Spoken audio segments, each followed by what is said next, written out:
बघा, आज आपण काय करतो, शेती करतो. शेती करण्याकरता काय लागतं, भांडवल, मजूर. शेतात काहींच्या घरात माणसं आहेत, काहींच्या नाही.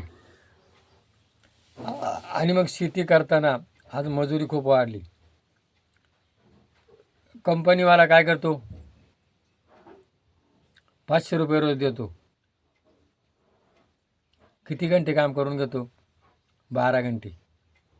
आणि जो माल पिकल त्या मालाला भाव, काय भाव विकायचा तो ठरवतो.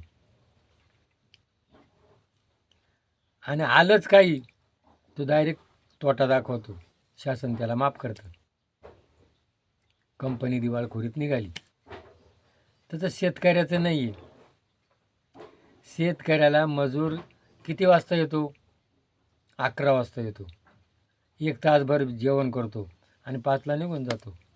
5 घंटे काम करतो.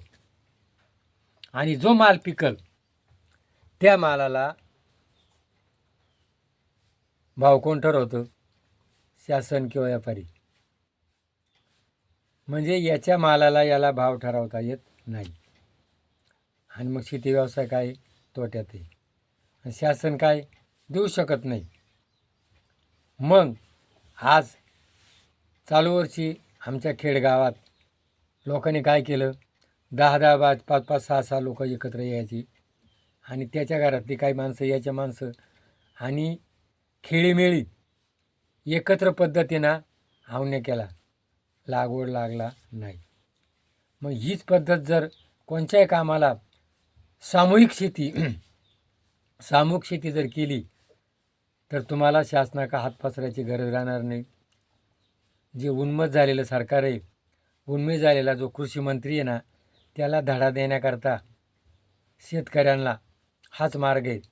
सामूहिक कामं करणं आणि एकत्रित येऊन सगळ्यांनी कामं करणं. तो उन्मत्त झालेला कृषी मंत्री त्याला धडा द्यायला हा तुम्हाला हाच उपाय आहे. जय भैरवनाथ महाराज की जय.